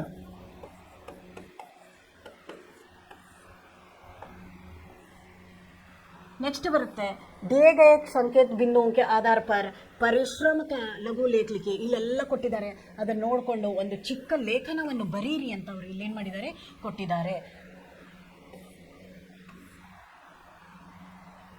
ಇವನ್ನೆಲ್ಲವನ್ನು ನೀವು ಮಾಡಲೇಬೇಕು ಮಕ್ಕಳೇ. ಸಫಲತಾ ಅಚ್ಚೆ ಕಾಮ್ ಉತ್ಸಾಹ ಬಡಾನೆ ವಾಲಿ ಪ್ರೇರಕ ಸೂಕ್ತಾಂಕೋ ಸಂಗ್ರಹ ಕರಲಿಕ್ಕೆ ಅದನ್ನು ಇವನ್ನೆಲ್ಲನೂ ನೀವು ಇದನ್ನೇನು ಮಾಡೋದು ಬರೀಬೇಕು. ಕವಿತಾ ನಾಮ್ ಧಾಮ್ ಮಾನ್ ಶಾನ್ ರಾಗ ತ್ಯಾಗ ಯೋಗ ಶೋಕ ಇದೆಲ್ಲ ಕೊಟ್ಟಿದ್ದಾರೆ. ಅವರು ಕೊಟ್ಟಿದ್ದನ್ನು ನೀವೇನು ಮಾಡಬೇಕು ಬರಿಬೇಕು ಅಂತ ಹೇಳ್ತಿದ್ದಾರೆ. ಇದ್ರ ಜೊತೆಗೆ ಇವಾಗ ಒಂದು ಗ್ರಾಮರ್ ಪಾರ್ಟನ್ನು ನಾನು ನಿಮ್ಗೆ ಹೇಳೋಕ್ಕೆ ಇಷ್ಟಪಡ್ತೀನಿ. ಪದ್ಯ ಇದಂತೂ ನಿಮಗೆ ಗೊತ್ತಾಯಿತು. ಇವಾಗ ನಿಮಗೆ ಪಾಠ ಇದು ಪದ್ಯವಂತೂ ನಿಮಗೆ ಅರ್ಥ ಆಗಿದೆ ಅಂತ ಅಂದ್ಕೊಂಡಿದ್ದೀನಿ ನಾನು. ಇವಾಗ ಇದು ವಿರುದ್ಧಾರ್ಥಕ ಶಬ್ದ ಅಂತ ನಾವು ಏನಕ್ಕೆ ಹೇಳ್ತೀವಿ ಅದನ್ನು ನೋಡಿದ್ದೀರಿ ನೀವು ಸ್ಕೂಲಲ್ಲಿ ಬರೆದಿದ್ದೀರಿ ಆಲ್ರೆಡಿ. ವಿರುದ್ಧಾರ್ಥಕ ಶಬ್ದಗಳನ್ನು ನೀವು ಕೊಟ್ಟಿದ್ದೀರಿ. ಇಲ್ಲೇನು ಕೊಟ್ಟಿದ್ದಾರೆ, ಕುछ शब्द ऐसे होते हैं जो दूसरों के ठीक विपरीत अर्थ प्रकट करते हैं, इन्हें हम ವಿಪರೀತಾರ್ಥಕ ಶಬ್ದ ಅಂತಲೂ ಹೇಳ್ತೀವಿ, ಇದನ್ನು ವಿಲೋಮ ಶಬ್ದ ಅಂತಲೂ ಹೇಳ್ತೀವಿ, ಇದನ್ನು ವಿರುದ್ಧಾರ್ಥಕ ಪದ ಯಾವುದೇ ಶಬ್ದಕ್ಕೆ ವಿರುದ್ಧವಾಗಿರುವುದನ್ನೇ ನಾವು ವಿರುದ್ಧ ಪದ ಅಂತ ಹೇಳ್ತೀವಿ. ಕನ್ನಡದಲ್ಲಿ ವಿರುದ್ಧ ಪದವನ್ನು ಬರೆಯಿರಿ, ಇಲ್ಲಿ ಹಿಂದಿಯಲ್ಲಿ ವಿರುದ್ಧಾರ್ಥಕ ಪದವನ್ನು ಬರೆಯಿರಿ ಅಂತ ಅವ್ರು ಕೊಡ್ತಾರೆ. ಅದರಲ್ಲಿ ಅವ್ರು ಕೊಟ್ಟಿರುವಂಥ ಕೆಲವೊಂದು ಎಕ್ಸಾಂಪಲ್ಸ್ ಇವೆ ನೋಡ್ಕೊಳ್ಳಿ. ಅಂಧಕಾರ, ಅಂಧಕಾರ ಪ್ರಕಾಶ್, ಆಗೆ ಪೀಛೆ, ಆಯ್ ವೇ, ಅಮೃತ ವಿಷ. ಅದರ ಜೊತೆ ಉಪಸರ್ಗ ಜೋಡಕರಲಿಕ್ಕೆ ಅಂತ ಹೇಳ್ತಾರೆ. ಯಾವುದೇ ಶಬ್ದವನ್ನು ಉಪಸರ್ಗ ಅಂತಂದರೆ ಯಾವುದೇ ಶಬ್ದದ ಮೊದಲನೆಗೆ ನಾವು ಯಾವ ಹೊಸ ಶಬ್ದವನ್ನು ನಾವೇನು ಮಾಡ್ತೀವಿ, ನಾವು ಅದನ್ನು ಜೋಡಿಸ್ತೀವಿ, ಅದನ್ನು ಉಪಸರ್ಗ ಅಂತ ಹೇಳ್ತೀವಿ. किसी भी शब्दांश के पहले जुड़ने वाले शब्द को हम उपसर्ग कहते हैं. ಅದನ್ನು ನಾವು ಉಪಸರ್ಗ ಅಂತ ಹೇಳ್ತೀವಿ. ಶಬ್ದಕ್ಕೆ ಪೆಹಲೆ ವಾಲೆ ಯಾ ಪೂರ್ವಮೇ, ಶಬ್ದದ ಮೊದಲನೇ ಅಥವಾ ಅವ್ರು ಕೊಟ್ಟಿರುವಂಥ ಶಬ್ದದ ಮೊದಲಿಗೆ ನಾವೇನು ಮಾಡ್ತೀವಿ, ಒಂದು ಶಬ್ದವನ್ನು ನಾವು ಅದಕ್ಕೆ ಜೋಡಿಸ್ತೀವಿ, ಅದನ್ನು ನಾವು ಉಪಸರ್ಗ ಅಂತ ಹೇಳ್ತೀವಿ. ಇಲ್ಲಿ ನೋಡ್ರಿ ಅವ್ರು ಕೊಟ್ಟಿರೋದು. ಇವಾಗ ನಾನು ನಿಮ್ಗೆ ಹೇಳ್ತೀನಿ, ಕೃತಿ ಅಂತ ಕೊಡ್ಬೋದು, ಕೃತಿ ಅಂತ ಕೊಡ್ಬೋದು. ಆಮೇಲೆ ಧಾರ, ಧಾರ್ ಅಂತ ಕೊಡ್ಬೋದು, ಅಥವಾ ಜೈ ಅಂತ ಕೊಡ್ಬೋದು. ಹೀಗೆಲ್ಲ ಅವರು ಶಬ್ದಗಳನ್ನು ಕೊಟ್ಟಾಗ ಇದಕ್ಕೆ ಪ್ರತಿ ಶಬ್ದಕ್ಕೆ पहले जो जुड़कर एक नया शब्द का अर्थ देता है, हम उसे उपसर्ग कहते हैं. ಯಾವುದೇ ಶಬ್ದದ ಮೊದಲಿಗೆ ಒಂದು ಹೊಸ ಶಬ್ದವನ್ನು ಕೂಡಿಸಿ ಇನ್ನು ಅದರ ಶಬ್ದವನ್ನು ಇನ್ನೂ ಜಾಸ್ತಿ ಅದನ್ನು ಅರ್ಥಪೂರ್ಣವಾಗಿ ಮಾಡೋದಕ್ಕೆ ನಾವೇನಂತ ಹೇಳ್ತೀವಿ, ಇಲ್ಲಿ ಉಪಸರ್ಗ ಅಂತೀವಿ. ಕೃತಿ ಅಂತ ಇದೆ, ನಾವು ಪ್ರಕೃತಿ ಅಂತ ಮಾಡ್ತೀವಿ. ಪ್ರಕೃತಿ ಅಂತಂದರೆ ನಿಸರ್ಗ ಅಥವಾ ನಮ್ಮ ಪರಿಸರ ಅಂತ ಹೇಳ್ಬೋದು. ಧಾರ್, ಆಧಾರ್, ಆಧಾರ, ಸಪೋರ್ಟ್. ಜಯ, ವಿಜಯ್, ನೋಡಿ ಜಯ ಅಂದರೆ ಯುದ್ಧದಲ್ಲಿ ಹೋಗಿ ಜಯವನ್ನು ಗಳಿಸಿದ್ದಾನೆ ಅಂತ ಹೇಳೋದಕ್ಕಿಂತ ವಿಜಯಿಯಾಗಿ ಬಂದಿದ್ದಾನೆ ಅಂತಂದ್ರೆ ಇವನೇ ಎಲ್ಲರನ್ನೂ ಸೋಲಿಸಿದ್ದಾನೆ ಅಂತ ಅರ್ಥ. ತಿಳ್ಕೊಡ್ರಿ ಮಕ್ಕಳೇ, ನಾನೇನು ಹೇಳ್ತಾ ಇದ್ದೀನಿ ಅಂದರೆ ಅವ್ರು ಕೊಟ್ಟಿರೋ ಶಬ್ದಕ್ಕೆ ಒಂದು ಹೊಸ ಶಬ್ದವನ್ನು ಸೇರಿಸಿ ಕೊಟ್ಟಿರುವ ಶಬ್ದದ ಪೂರ್ವಕ್ಕೆ, ಪೂರ್ವ ಅಂದರೆ ಮೊದಲಿಗೆ ಪ್ರ ಅಂತ ಕೂಡಿಸಿದ್ದೀನಿ, ಇಲ್ಲಿ ಎ ಅಂತ ಕೂಡಿಸಿದ್ದೀನಿ, ಇಲ್ಲಿ ವಿ ಅಂತ ಕೂಡಿಸಿದ್ದೀನಿ. ಯಾವತ್ತೂ ತಲೆಯಲ್ಲಿ ಇಟ್ಕೋರಿ, ಉಪಸರ್ಗವನ್ನು ಉಪಯೋಗಿಸುವಾಗ ಆ ಶಬ್ದಗಳು ಒಂದೇ ಶಬ್ದ ಆಗಿರಬೇಕು ಅಥವಾ ಎರಡಾಗಿರಬೇಕು. ಮೂರು ಶಬ್ದದಲ್ಲಿ ನಾವು ಅವುಗಳನ್ನು ಕೂಡಿಸಲು ಸಾಧ್ಯವೇ ಇಲ್ಲ. ಇವಾಗ ನೋಡ್ರಿ, ಪ್ರಕೃತಿಯ ಪ್ರ ಜೊತೆಗೆ ಆಮೇಲೆ ವಿ, ಈ ಥರ ಇದು ಸಿಂಗಲ್ ಶಬ್ದಗಳನ್ನು ಮಾತ್ರ ನಾವು ಕೂಡಿಸ್ಬೋದು, ಅಥವಾ ಇದಕ್ಕೆ ಎರಡನ್ನು ನಾವು ಕೂಡಿಸ್ಕೋಬೋದು. ಇವಾಗ ಇಲ್ಲಿದೆ ಕಾರ್ ಅಂತ ಅವರು ನಿಮಗೆ ಕೊಟ್ಟಾಗ ನಾವು ಇದಕ್ಕೆ ಏನು ಮಾಡ್ತೀವಿ, ಉಪಕಾರ. ಇಲ್ಲಿ ನಾವು ಉಪಕಾರ ಅಂತ ಬರಿತೀವಿ. ಉಪಕಾರ ಅಂತ ಕೊಟ್ಟಾಗ ಇದೇನಿದೆ ಎರಡು ಶಬ್ದವನ್ನು ನಾವು ಅಷ್ಟೇ ಕೂಡಿಸ್ಬೋದು. ಇಲ್ಲಿ ಮೂರು ಶಬ್ದ ಬರುವುದಿಲ್ಲ. ಉಪ ಬರ್ಬೋದು, ವಿ, ಆ, ಪ್ರ, ಕ ಇವು ಬರ್ಬೋದು. ಅದಕ್ಕೆ ಎರಡೇ ಶಬ್ದವನ್ನು ಕೂಡಿಸ್ತೀವಿ, ಮೂರು ಶಬ್ದಗಳನ್ನು ಕೂಡಿಸ್ಕೊಂಡು ನಾವು ಮಾಡೋಕ್ಕೆ ಬರುವುದಿಲ್ಲ. ಅದಕ್ಕೆ ಇಲ್ಲೇನಿದೆ ಅಂದರೆ ಉಪಸರ್ಗ ಜೋಡಕರಲಿಕೆಯೇ. ಇಲ್ಲಿ ನೋಡ್ರಿ, ಉಪಸರ್ಗಗಳನ್ನು ಜೋಡಿಸಿ ಬರೆಯಿರಿ ಅಂತ ಕೊಟ್ಟಿದ್ದಾರೆ. ಉಪಸರ್ಗಗಳನ್ನು ಜೋಡಿಸ್ಬೇಕು ಅಂದರೆ ಕೊಟ್ಟಿರುವ ಶಬ್ದಾಂಶದ ಮೊದಲಿಗೆ ನಾವು ಏನನ್ನ ಶಬ್ದವನ್ನು ಜೋಡಿಸ್ತೀವೋ ಅದನ್ನು ನಾವು ಉಪಸರ್ಗ ಅಂತ ಕರಿತೀವಿ. ಆ ಉಪಸರ್ಗ ಶಬ್ದಗಳು ಯಾವುಗಳಾಗ್ತವೆ ಅಂತಂದಾಗ ಅವು ಒಂದಕ್ಷರವೂ ಇರಬಹುದು ಅಥವಾ ಜೋಡಕ್ಷರ ಇರಬಹುದು. ತಲೆಯಲ್ಲಿಟ್ಕೊರಿ ಮಕ್ಕಳೇ, ಉಪಸರ್ಗ ಯಾವತ್ತು ಒಂದು ಅಥವಾ ಜೋಡಕ್ಷರದಲ್ಲಿ ಮಾತ್ರ ನಾವು ಏನು ಮಾಡೋಕ್ಕೆ ಸಾಧ್ಯ, ಅದನ್ನು ಕೂಡ್ಸೋಕ್ಕೆ ಸಾಧ್ಯ. ಇವಾಗ ನಾನು ಇಲ್ಲಿ ಕೊಟ್ಟಿರೋದು ಕೃತಿ, ನಿಮಗೆ ಕೊಟ್ಟಿರೋದು ನಾನು ಇವಾಗ ಕೃತಿ ಕೊಟ್ಟೆ ನಿಮಗೆ, ಆನಂತರ ಧಾರ್ ಅಂತ ಕೊಟ್ಟೆ, ಆಮೇಲೆ ಇಲ್ಲಿ ನಿಮಗೆ ಜಯ ಅಂತ ಕೊಟ್ಟೆ. ಇದಕ್ಕೆ ಏನು ಬರುತ್ತೆ ಅಂತಂದರೆ ಕೃತಿಗೆ ಪ್ರ ಹಾಕಿದೆ ನಾನು, ಪ್ರ ಪ್ಲಸ್ ಕೃತಿ, ಕೃತಿ ಪ್ರಕೃತಿ ಆಯ್ತು. ಇಲ್ಲಿ ಪ್ರಕೃತಿ ಆಯಿತು. ಈ ಪ್ರಕೃತಿ ಅನ್ನೋದು ಪ್ರ ಅಂತ ಏನು ಕೂಡಿಸಿದನೋ ಇದೇ ಉಪಸರ್ಗ.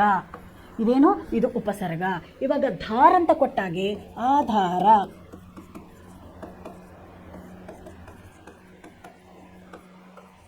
ಆಧಾರ ಅಂತ ಕೊಟ್ಟಾಗ ಇದು ಇಲ್ಲಿ ಉಪಸರ್ಗವಾಯಿತು. ಜಯ ಅಂತ ಕೊಟ್ಟಾಗ ವಿ ಪ್ಲಸ್ ಜಯ, ವಿಜಯ. ಈ ವಿ ಅನ್ನೋದೇನಿದೆ ಇದು ಉಪಸರ್ಗ ಆಯಿತು. ಇದರಲ್ಲಿ ಇನ್ನೊಂದು ಬರುತ್ತೆ ಪರಾಜಯ. ಈ ಪರ ಅನ್ನೋದೇನು ಬರುತ್ತಲ್ಲ ಇದು ಏನು ಬರುತ್ತೆ, ಇಲ್ಲಿ ಪರ ಅಂತ ಏನು ಬಂದಿದೆಯಲ್ಲ ಅದು ಕೂಡ ಏನು ಉಪಸರ್ಗ. ತಿಳ್ಕೊಂಡ್ರಿ ಮಕ್ಕಳೇ, ಉಪಸರ್ಗದಲ್ಲಿ ನಾವು 3 ಅಕ್ಷರ ಇದರಲ್ಲಿ ಹಾಕಕ್ಕೆ ಬರಲ್ಲ. ಇದರಲ್ಲಿ ಯೂಸ್ ಮಾಡೋದು ಎರಡೇ, ಒಂದು ಒಂಟಿ ಅಕ್ಷರ, ಒಂದು ಜೋಡಕ್ಷರ. ಅದು ಬಿಟ್ಟರು ಉಪಸರ್ಗದಲ್ಲಿ ಬೇರೆ ಯಾವ ಅಕ್ಷರಗಳನ್ನು ನಾವೇನು ಮಾಡೋಕ್ಕಾಗಲ್ಲ, ಕೂಡ್ಸಕ್ಕೆ ಆಗಲ್ಲ ಅಂತ ಇಲ್ಲಿ ನಾನು ಹೇಳಕ್ಕೆ ಇಷ್ಟಪಡ್ತೀನಿ. ಇವಾಗ ರಾಷ್ಟ್ರಪತಿ,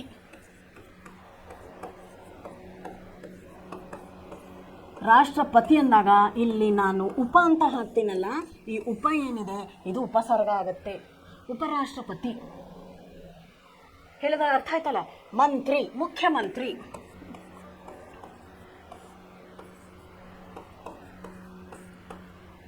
ಈ ಮುಖ್ಯ ಏನಿದೆ ಅದು ಇಲ್ಲೇನಾಗುತ್ತೆ, ಉಪಸರ್ಗ ಆಗುತ್ತೆ. ಆದರ್, ಅನಾದರ್, ಅನಾ ಅಂತ ಏನಿದೆಯೋ ಅನಾದರ್, ಅನಾ ಅಂತ ಏನು ಬರುತ್ತೋ ಇದು ಉಪಸರ್ಗ. ಎಲ್ಲ ಜೋಡಕ್ಷರನೂ ಬರುತ್ತೆ, ಒಂದು ಒಂಟಿ ಅಕ್ಷರನೂ ಇದರಲ್ಲಿ ಬರುತ್ತೆ ಮಕ್ಕಳೇ. ಇದರಲ್ಲಿ ಒಂಟಿ ಅಕ್ಷರನೂ ಬರುತ್ತೆ, ಜೋಡಕ್ಷರನೂ ಇದರಲ್ಲಿ ಬರುತ್ತೆ. ಇದಕ್ಕೆ ನಾವು ಉಪಸರ್ಗ ಅಂತ ಹೇಳಿ ಏನು ಮಾಡ್ತೀವಿ, ಕರಿತೀವಿ. ಇವಾಗ ವಿರುದ್ಧಾರ್ಥಕ ಶಬ್ದ ನಿಮಗೆ ತಿಳಿಯಿತು. ಆನಂತರ ಇದು ಉಪಸರ್ಗ ಅನ್ನೋದು ಯಾವ ಥರ ಅನ್ನೋದು ನಿಮಗೆ ತಿಳಿದು ಬಂದಿದೆ ಮಕ್ಕಳೇ. ಇಲ್ಲಿ ಕೀನ ಪ್ರಯೋಗವನ್ನು ಕೊಟ್ಟಿದ್ದಾರೆ. ಈ ಕೀ ಪ್ರಯೋಗ ಅಂದರೆ ಒಂದು ನ ಅಂದರೆ ಅವನ, ರಾಮನ, ಒಂದು ನ, ಇನ್ನೊಂದು ರಾಮನ, ನಾ ಅದಕ್ಕೆ ಒಂದು ಕೀ ಅಂತ ಬರುತ್ತೆ, ರಾಮ ಕೀ.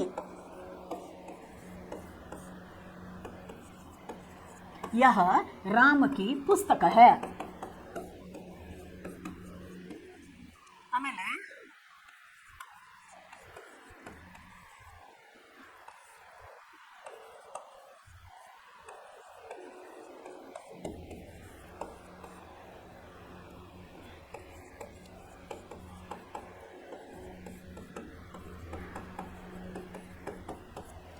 ವಹ ಕಹಾ ಕಿ ವಹ ಗಾಂವ್ ಜಾಯೇಗಾ. ಒಂದು ಕೀ ಎಲ್ಲಿ ಯೂಸ್ ಆಗುತ್ತೆ, ಇಲ್ಲಿ ರಾಮ ಕೀ ಪುಸ್ತಕ ಹೇ, ಇದು ರಾಮನ ಪುಸ್ತಕ. ಅವನೇನು ಹೇಳಿದ್ದಾನಂದ್ರೆ, ಅಂದರೆ ಕೀ ಅಂದರೆ ಅಂದರೆ ಅವನೇನು ಹೇಳಿದಾನಂದರೆ ಅವನು ಊರಿಗೆ ಹೋಗ್ತಾನಂತೆ. ಇಲ್ಲೂ ಕೀ ಯೂಸ್ ಆಗುತ್ತೆ ನೋಡ್ರಿ. ಈ ಕೀಗೆ ಬಹಳ ಫರಕ್ ಇದೆ. ಹೇಳಿದ ಅರ್ಥ ಆಯ್ತಲ್ಲ ಮಕ್ಕಳೇ. ಈ ಕೀ ಅವನೇನು ಹೇಳಿದಾನಂದರೆ ಅವನು ಊರಿಗೆ ಹೋಗ್ತಾನಂತೆ. ನಾವು ಹೇಳ್ತೀವಲ್ಲ ಅವನೇನು ಹೇಳಾನಂದ್ರೆ ಅವ್ನು ಊರಿಗೆ ಹೋಗ್ತಾನಂತ, ಅದೇ ಅವನು ಹೇಳಿದ್ದು ಊರಿಗೆ ಹೋಗ್ತಾನಂತೆ. ಇದು ರಾಮನ, ನ ಅಂದರೆ ಇವೆರಡನ್ನ ಯಾವ ಥರ ಯೂಸ್ ಮಾಡೋದನ್ನೋದನ್ನು ಇಲ್ಲಿ ಅವರು ಕೊಟ್ಟಿದ್ದಾರೆ. ಒಂದೆರಡು ಅಕ್ಷರವನ್ನು ಇದನ್ನೇ ನಾವು ಇಲ್ಲಿ ಬರೆಯೋಣ. ಪೊಲೀಸ್ನೇ ಚೋರ್ ಕೋ ಇತನಾ ಪೀಟಾ ಕಿ ವಹ ಬೇಹೋಶ್ ಹೋ ಗಯಾ. ಪೊಲೀಸು ಕಳ್ಳನಿಗೆ ಎಷ್ಟು ಹೊಡೆದಿದ್ದಾರಂದ್ರೆ, ಅಂದರೆ ನಾವು ಅದೇ ಹೇಳ್ತಾ ಇದ್ದೀನಿ ನಿಮಗೆ, ಅಂದರೆ ಅಂತ ಎಲ್ಲಿ ಬಂತೋ ಇಲ್ಲಿ ಪೊಲೀಸು ಕಳ್ಳನಿಗೆ ಎಷ್ಟು ಹೊಡೆದಿದ್ದಾರಂದ್ರೆ ಅವನು ಪ್ರಜ್ಞೆನ ತಪ್ಪೋಗಿದೆ ಅಂತೆ. ಬಸ್ ರುಕಿ ಬಿ ನಹಿ ಥಿ ಕಿ ಲೋಗ್ ಉಸ್ಕೆ ಓರ್ ದೌಡ ಪಡೆ. ಬಸ್ ನಿಲ್ಲೋ ಪುರ್ಸತ್ ಇಲ್ಲದೆ ಏನಾಗ್ಬಿಟ್ಟಿದೆ, ಜನ ಎಲ್ಲ ಸೇರಿಕೊಂಡು ಓಡೋಕ್ಕೆ ಶುರು ಮಾಡಿದರು. ಪಿತಾಜಿ ಮುಜೆ ಪೈಸೆ ದೇನೆ ವಾಲೆ ಥೇ ಕಿ ಚಾಚಾಜಿನೇ ಕಹ ಉಸೆ ಪೈಸೆ ಮದ್ದು. ಇನ್ನೇನು ನಮ್ಮ ತಂದೆ ನನಗೆ ಕೊಡೋರಿದ್ರು, ಅಷ್ಟರಲ್ಲೇ ನಮ್ಮ ಕಾಕ ಹೇಳಿದರು ಅವನಿಗೆ ಹಣನ ನೀವು ಕೊಡಬೇಡ್ರಿ ಅಂತ. ಈ ಥರ ಬೇರೆ ಬೇರೆ ಪ್ರಸಂಗದಲ್ಲಿ ಆ ಕೀ ಅನ್ನೋದು ಏನಾಗುತ್ತೆ, ಯೂಸ್ ಆಗುತ್ತೆ. ಎರಡನೇದು ಕೀ ನೌನಲ್ಲಿ ಮಾತ್ರ ಯೂಸ್ ಮಾಡ್ತೀವಿ ನಾವು, ಅದನ್ನು ನಾಮದಲ್ಲಿ ಮಾತ್ರ ಯೂಸ್ ಮಾಡ್ತೀವಿ. ಇದು ಅವನ ಪುಸ್ತಕ, ಅವನ ಪುಸ್ತಕ ಸರ್ವನಾಮದಲ್ಲಿ ಯೂಸ್ ಮಾಡ್ತೀವಿ. ಅವನ ಪುಸ್ತಕ, ಅವಳ ಪುಸ್ತಕ, ಅವನ ಮನೆ, ಇವರ ಮನೆ, ಅವರ ಮನೆ ಅಂತ ಹೇಳಿಬಿಟ್ಟು ನಾವೇನು ಮಾಡ್ತೀವಿ, ಅದನ್ನು ಯೂಸ್ ಮಾಡ್ತೀವಿ. ತುಮ್ ಚಾಯ್ ಪಿಯೋಗಿ ಕಿ ಕಾಫಿ, ನೀವು ಹಾಲು ಕುಡಿತೀರೋ ಅಥವಾ ನೋಡಿರಿ ಅಥವಾಗೂ ಬಂದುಬಿಡುತ್ತೆ ಕಿ, ಅಥವಾ ಕಾಫಿ, ನೀವು ಟೀ ತೊಗೊಳ್ತಿರೋ ಅಥವಾ ನೀವೇನು ತೊಗೊಳ್ತೀರಿ, ಕಾಫಿ ತೊಗೊಳ್ತಿರೋ ಅಂತ ಹೇಳಿ ಕೊಡ್ತಿದ್ದಾರೆ. ಅದರ ಪ್ರಯೋಗವನ್ನು ಯಾವ ಥರ ಮಾಡ್ತಿದ್ದಾರೆ ನೋಡಿ. ರಾಮ್ ಆಯಾ ಕಿ ಕೃಷ್ಣ, ರಾಮ್ ಬಂದಿದ್ದಾನೋ ಅಥವಾ ಕೃಷ್ಣ, ಅಥವಾ ಅನ್ನೋದಲ್ಲೂ ಕೂಡ ಕೀ ಅಕ್ಷರದ್ದು ಪ್ರಯೋಗ ಆಗುತ್ತೆ. ಯಾವ್ಯಾವ ಥರ ಸಂದರ್ಭ ಬರುತ್ತೋ ಆ ಥರ. ಭಾರತ್ ಕಿ ರಾಜಧಾನಿ, ಭಾರತದ ರಾಜಧಾನಿ, ಇದು ರಾಮನ ಪುಸ್ತಕ. ಭಾರತದ ರಾಜಧಾನಿ ಶಹರ್ ಕಿ ಲಡ್ಕಿಯಾ, ಊರಿನ ಹುಡುಗಿಯರು. ನೋಡಿ ಸಂದರ್ಭ, ಯಾವ ಸಂದರ್ಭದಲ್ಲಿ ಆ ಮಾತಾಗಿದೆಯೋ ಆ ಸಂದರ್ಭದಲ್ಲಿ ಅದರ ಅರ್ಥವು ಏನಾಗುತ್ತೆ, ಚೇಂಜ್ ಆಗುತ್ತಾ ಹೋಗುತ್ತೋ ಮಕ್ಕಳೇ. ಅದೇ ಥರ ಬೇಟೆ ಕಿ ಲಡ್ಕಿ, ಮಗನ ಮಗಳು. ಮೋಹನ್ ಕಿ ಕಿತಾಬೆ, ಮೋಹನನ ಪುಸ್ತಕ. ಪಿತಾಜಿ ಕಿ ಕಿತಾಬ್, ತಂದೆಯ ಪುಸ್ತಕ. ಘರ್ ಕೆ ರೋಟಿಯಾ, ಮನೆಯ ರೊಟ್ಟಿಗಳು. ಆಪ್ ಕಿ ಬಾತೆ, ನಿಮ್ಮ ಮಾತು. ರಾಮನೇ ಪರೀಕ್ಷಾ ಪಾಸ್ ಕಿ, ರಾಮನು ಪರೀಕ್ಷಾದಲ್ಲಿ ಪಾಸ್ ಆಗಿದ್ದಾನೆ. ಮೈನೆ ದಿಲ್ಲಿ ಕಿ ಯಾತ್ರಾ ಕಿ, ನಾನು ದಿಲ್ಲಿಯ ಯಾತ್ರವನ್ನು ಮಾಡಿದ್ದೇನೆ. ಉಸ್ನೆ ಕೋಯಿ ಗಲ್ತಿ ನಹಿ ಕಿ, ಅವನು ಯಾವುದೇ ತಪ್ಪನ್ನು ಮಾಡಿಲ್ಲ. ಇದೇ ಥರ ಇಲ್ಲಿ ನೋಡ್ರಿ, ರಾಮ್ ಕಿ ಓರ್, ರಾಮನ ಕಡೆಗೆ. ನ ಅಂತ ಬಂತಲ್ಲ ಅಲ್ಲಿ, ರಾಮನ ಕಡೆಗೆ. ಉಸ ಕಿ ತರಫ್, ಅವನ ಕಡೆಗೆ. ಪೇಡ್ ಕಿ ಭಾಂತಿ, ಪೇಡನ ಸಮಾನ. ಗೊತ್ತಾಯ್ತಲ್ಲ ಮಕ್ಕಳೇ. ಅದೇ ರೀತಿ ಪ್ರತಿ ಸಾರಿ ಇಲ್ಲಿ ಆಗುತ್ತಿರುವಂತಹ ಕ್ರಿಯೆಗಳ ಮೇಲೆ ಅದನ್ನು ನಾವೇನು ಮಾಡ್ತೀವಿ, ಇದು ಸಂದರ್ಭಕ್ಕೆ ತಕ್ಕಂಗೆ ಕ್ರಿಯೆಗಳ ಮೇಲೆ ಅದೇನಾಗುತ್ತೆ, ಚೇಂಜ್ ಆಗುತ್ತಾ ಹೋಗುತ್ತೆ. ಕಾರಕ್ ಅಂದರೆ ಅದೇ ನೇ, ಕೇಲಿಯೇ, ಮೇ, ಸೇ, ಇವೆಲ್ಲವೂ ಕಾರಕಗಳು. ವರ್ಬ್ಸ್ ಅಂತ ಹೇಳ್ತೀವಿ ನಾವು ಇಂಗ್ಲೀಷಲ್ಲಿ. ವರ್ಬ್ಗಳನ್ನು ಎಲ್ಲೆಲ್ಲೇ ನಾವು ಯೂಸ್ ಮಾಡಬೇಕು ಅನ್ನೋದನ್ನು ಅವ್ರು ಏನು ಮಾಡಿದ್ದಾರೆ, ಇಲ್ಲಿ ಕೊಟ್ಟಿದ್ದಾರೆ ಮಕ್ಕಳೇ. ನೋಡಿದ್ರಲ್ಲ ಮಕ್ಕಳೇ, ಯಾವ ಥರ ನಾವು ನಮ್ಮ ಜೀವನದಲ್ಲಿ ಸಫಲತೆಯನ್ನು ನಾವು ಕಾಣ್ಕೋಬೇಕು ಅನ್ನೋದನ್ನು ಅವ್ರೇನು ಮಾಡಿದ್ದಾರೆ, ಈ ಪದ್ಯದ ಮುಖಾಂತರ ನಮಗೆ ತಿಳಿಸಿದ್ದಾರೆ. ಈ ಪದ್ಯದಲ್ಲಿ ಏನಿದೆ ಏನಿಲ್ಲ ಎಲ್ಲವನ್ನು ನಿಮಗೆ ನಾನು ತುಂಬ ಚೆನ್ನಾಗಿ ಅದನ್ನು ಎಕ್ಸ್ಪ್ಲೈನ್ ಮಾಡಿ ನಿಮ್ಗೆ ಹೇಳಿದ್ದೀನಿ. ಅದರ ಜೊತೆಗೆ ನಾವು ನಿನ್ನೆನೂ ನಾವು ಏನು ಕಲ್ತ್ವಿ, ಪಾಠವನ್ನು ಕಲ್ತ್ವಿ. ಅದರಲ್ಲಿರೋದನ್ನು ಕೂಡ ಯಾವ ಥರ ಜೋಡು ಪದಗಳು ಯಾವುದು, ಯಾವ ಥರ ಅದನ್ನು ಹೇಳಬೇಕು, ಯಾವ ಥರ ಅದನ್ನು ಬರೀಬೇಕು ಅನ್ನೋದನ್ನು ನಿಮ್ಮ ಬುಕ್ಕಲ್ಲಿ ಕೊಟ್ಟಿದ್ದಾರೆ. ಎಕ್ಸಾಮಲ್ಲೂ ಅದೊಂದು ಥರ ಬಂದೇ ಬರುತ್ತೆ, ಆದರೆ ತುಂಬ ಈಸಿಯಾಗಿರುತ್ತೆ. ಯಾವುದೇ ವಿಷಯಕ್ಕೂ ಹೆದರ್ಕೊಳ್ಳೋದು ಬೇಡ. ನೀವು ಆರಾಮಾಗಿ ಅದನ್ನು ಗ್ರಾಮರನ್ನು ಏನು ಮಾಡ್ಕೋಬೋದು, ಬರೀಬಹುದು. ಕಾರಕಗಳು ಎಲ್ಲಿ ಬರುತ್ತೆ ಅನ್ನೋದನ್ನು ಸರಿಯಾಗಿ ನೋಡಿಕೊಂಡು ಆನಂತರ ಅದನ್ನು ಬರೆಯೋಕ್ಕೆ ಶುರು ಮಾಡಿ. ಅದೇ ಹೇಳಿದ್ದೀನಲ್ಲ, ಇದನ್ನೊಂದು ಸಾರಿ ನಿಮ್ಗೆ ಹೇಳಿಬಿಡ್ತೀನಿ ಮಕ್ಕಳೇ. ಉಪಸರ್ಗ ಏನಕ್ಕೆ ಹೇಳ್ತಾರೆ, ಯಾವುದೇ ಕೊಟ್ಟಿರುವ ಶಬ್ದಾಂಶಕ್ಕೆ ಒಂದು ಹೊಸ ಶಬ್ದವನ್ನು ಸೇರಿಸಿ ಅದನ್ನು ಅರ್ಥಪೂರ್ಣವಾಗಿ ಮಾಡುವಂಥ ಒಂದು ಶಬ್ದಕ್ಕೆ ನಾವು ಏನಂತ ಹೇಳ್ತೀವಿ, ಇಲ್ಲಿ ಉಪಸರ್ಗ ಅಂತ ಹೇಳ್ತೀವಿ. दिए गए शब्दांश के पूर्व में एक नए शब्द को जोड़कर अर्थपूर्ण बनाने वाली पूरा शब्दांश को हम लोग यहाँ पे क्या बोलते हैं, वे उपसर्ग कहते हैं. उपसर्ग का स्वतंत्र ಪ್ರಯೋಗ नहीं होता. ಸ್ವತಂತ್ರವಾಗಿ ಉಪಸರ್ಗದ ಪ್ರಯೋಗವನ್ನು ನಾವು ಮಾಡಕ್ಕೆ ಬರಲ್ಲ. ಅನು, ಪ್ರ, ತ, ಕು, ಮಿ, ಸೆ, ನಿ, ಪ, ಒಂಟಕ್ಷರದಲ್ಲಿ ನಾವು ಮಾತನಾಡಲು ಬರೋದಿಲ್ಲ. ಅದನ್ನು ನಾವು ಶಬ್ದಗಳ ಜೊತೆಯಲ್ಲಿ ಸೇರಿಸ್ಕೊಂಡು ಅದನ್ನು ನಾವು ಮಾತಾಡಬೇಕು. ಪ್ರಕೃತಿ, ಆಧಾರ, ನಿಯಮಿತ, ರಾಷ್ಟ್ರ, ಉಪರಾಷ್ಟ್ರ, ರಾಷ್ಟ್ರಪತಿ, ಉಪರಾಷ್ಟ್ರಪತಿ, ಮುಖ್ಯಮಂತ್ರಿ. ಬರೀ ಮಂತ್ರಿ ಅಲ್ಲ, ಮಂತ್ರಿ ಅಂದರೆ ಯಾವ ಮಂತ್ರಿ, ಮುಖ್ಯಮಂತ್ರಿ ಅಂದಾಗ ಆ ಮುಖ್ಯ ಅನ್ನೋದು ಏನು ವರ್ಡನ್ನು ನಾವು ಅಲ್ಲಿ ಸೇರಿಸ್ತೀವೋ ಅದು ಆ ಮಂತ್ರಿಗೆ ಏನಂತ ಕೊಡುತ್ತೆ, ಒಂದು ವಿಶೇಷತೆಯನ್ನು ಕೊಡುತ್ತದೆ. ಅದೇ ರೀತಿ ಪ್ರತಿಯೊಂದು ಶಬ್ದಕ್ಕೆ ಒಂದು ವಿಶೇಷ ಅರ್ಥವನ್ನು ಕೂಡಿಸಿ ನಾವು ಬರೆಯುವಂಥ ಒಂದು ಶಬ್ದಕ್ಕೆ ನಾವೇನಂತ ಹೇಳ್ತೀವಿ, ಇಲ್ಲಿ ಉಪಸರ್ಗ ಅಂತ ಹೇಳ್ತೀವಿ. ಪ್ರತಿಯೊಂದು ಶಬ್ದದ ಮೂಲದಲ್ಲಿ, ಪೂರ್ವದಲ್ಲಿ, ಮೊದಲನೆಯದಾಗಿ ತಿಳ್ಕೊಡ್ರಿ. ಯಾವತ್ತು ಶಬ್ದದ ನಂತರ ಇದನ್ನು ಕೂಡಿಸಂಗಿಲ್ಲ, ಶಬ್ದದ ಮೊದಲಿಗೆ ನಾವೇನು ಮಾಡ್ಬೇಕು, ಇದನ್ನು ಕೂಡಿಸ್ಬೇಕಾಗುತ್ತೆ. ಅದಕ್ಕೆ ಶಬ್ದದ ಪೂರ್ವದಲ್ಲಿ, ಶಬ್ದದ ಮೊದಲಲ್ಲಿ ಕೂಡಿಸುವಂತಹ ಪ್ರತಿಯೊಂದು ಶಬ್ದಕ್ಕೆ ನಾವೇನಂತ ಕರಿತೀವಿ, ಇಲ್ಲಿ ನಾವು ಉಪಸರ್ಗ ಅಂತ ನಾವೇನು ಮಾಡ್ತೀವಿ, ಕರಿತೀವಿ. ಅದರಲ್ಲಿ ತುಂಬ ಈಸಿ ಆಗಿರುವಂತಹ ಉಪಸರ್ಗನ ನಾನು ನಿಮಗೆ ತಿಳಿಸಿ ನಾನೇನು ಮಾಡಿದ್ದೀನಿ ಮಕ್ಕಳೇ, ಇವಾಗ ನಿಮ್ಗೆ ಹೇಳಿದ್ದೀನಿ ನಾನು. ಇದರಲ್ಲಿ ನಿಮಗೆ ಬೇಕಾಗಿರುವಂಥದ್ದು ವಿಲೋಮ ಶಬ್ದಗಳನ್ನು ನೋಡ್ಕೊಳ್ರಿ, ವಿರುದ್ಧಾರ್ಥಕ ಪದಗಳನ್ನು ಅದನ್ನು ತಪ್ಪು ಬರಿಬೇಡ್ರಿ. ಕೆಲವೊಬ್ಬರು ತಪ್ಪುಗಳನ್ನು ತಪ್ಪಾಗಿ ಬರೀತಾರೆ. ತಪ್ಪುಗಳನ್ನ ಬರ್ಕೋಬೇಡ್ರಿ, ಅದನ್ನು ಸರಿಯಾಗಿ ಒಂದು ಸಾರಿ ಓದ್ಕೊಡ್ರಿ, ಅನುರೂಪತೆಯನ್ನು ಚೆನ್ನಾಗಿ ಬರೀರಿ. ನಿಮ್ಗೆ ಅದನ್ನು ಹೇಳಿದ್ದೀನಿ. ಆನಂತರ ಅವರು ಒಂದು ವರ್ಡ್ ಕೊಟ್ಟು ಅದಕ್ಕೆ ಸಂಬಂಧಪಟ್ಟಂಥ ಬೇರೆ ಬೇರೆ ಶಬ್ದಗಳನ್ನು ಇವಾಗ ರೆಡಿ ಮಾಡಿರಿ ಅಂತ ಕೊಟ್ಟಿದ್ರು. ಅವರು ನ ಅಂತ ಕೊಟ್ಟರು. ಆ ನಕ್ಕೆ ನಿಮಗೆ ಬೇರೆ ಬೇರೆ ಶಬ್ದಗಳನ್ನು ಕೂಡಿಸಿರಿ ಅಂತ ಕೊಟ್ಟಾಗ ನೀವೇನು ಮಾಡ್ತೀರಿ? ತನ್ ಅಂತಂದರೆ ಶರೀರ, ಮನ್ ಅಂತಂದರೆ ಮನಸ್ಸು, ಧನ್ ಅಂತಂದರೆ ನಮ್ಮಲ್ಲಿರುವಂತಹ ಹಣ, ತನ್ನ, ಮನ್ನ, ಧನ್ನ. ಆನಂತರ ಬನ್ ಅಂತಂದರೆ ತಯಾರಾಗೋದು, ತಿನ್ನೋ ಬನ್ನಲ್ಲ, ನಾವು ಬನ್ಗಳನ್ನು ತಿಂತೀವಿ, ತಿನ್ನೋ ಬನ್ನಲ್ಲ, ತಯಾರಾಗೋದು. ಬನ್ ರಹಾ ಹೇ ಅಂತ ಹೇಳ್ತೀವಲ್ಲ, ರೆಡಿ ಆಗ್ತಾ ಇದೆ ಅನ್ನೋದಕ್ಕೆ ನಾವು ಈ ಥರ ವರ್ಡ್ಗಳನ್ನು ಕೊಟ್ಟು ಅದಕ್ಕೆ ಅರ್ಥಪೂರ್ಣವಾದಂತಹ ಶಬ್ದಗಳನ್ನು ಮಾಡಿರಿ ಅಂತಾರೆ. ನಿಮಗೆ ದ್ವಿಅಕ್ಷರದಲ್ಲಿ ಅಥವಾ ಜೋಡು ಪದದಲ್ಲಿ ನಿಮಗೆ ಇದನ್ನು ಅಕ್ಷರಗಳನ್ನು ರೆಡಿ ಮಾಡಿರಿ ಅಂತಂದಾಗ ಈ ಥರ ಅರ್ಥಪೂರ್ಣವಾಗಿರೋದು ಬರಿಬೇಕು, ಕಂಡುದು ಬರೆಯೋದಲ್ಲ. ನೀವೇನು ಬರೆಯೋದು? ಧನ, ಬನ, ಮನ, ತನ. ನಾವು ಯಾವ ಥರ ಈ ವರ್ಡ್ಗಳು ಇವೆಲ್ಲದಕ್ಕೆ ಏನಿದೆ, ಒಂದೊಂದು ವರ್ಡದ್ದು ಏನಾಗುತ್ತೆ ನಮಗಿಲ್ಲಿ ಅಕ್ಷರಗಳಿಗೆ ನಾವೇನು ಕೊಡ್ತೀವಿ, ಇದಕ್ಕೆ ನಾವು ಒಂದು ಅರ್ಥಪೂರ್ಣವನ್ನು ಕೊಡುವಂಥ ಶಬ್ದಗಳಾಗ್ತವೆ. ಅದಕ್ಕೆ ಮಕ್ಕಳು ಈ ಅರ್ಥಪೂರ್ಣವಾಗಿರೋ ಶಬ್ದಗಳನ್ನು ತಪ್ಪಿಸ್ಬೇಡ್ರಿ. ಯಾಕಂದರೆ ಎಕ್ಸಾಮಲ್ಲಿ ಇವುಗಳಿಗೆ ಒಳ್ಳೆ ಮಾರ್ಕ್ಸ್ಗಳು ಇರ್ತವೆ. ಗ್ರಾಮರನ್ನ ಮಾತ್ರ ನೆಗ್ಲೆಕ್ಟ್ ಮಾಡೋಕ್ಕೆ ಹೋಗಬೇಡಿ. ಗ್ರಾಮರ್ ಪಾರ್ಟನ್ನು ಚೆನ್ನಾಗಿ ಬರೆದು ಪ್ರಾಕ್ಟೀಸ್ ಮಾಡಿರಿ.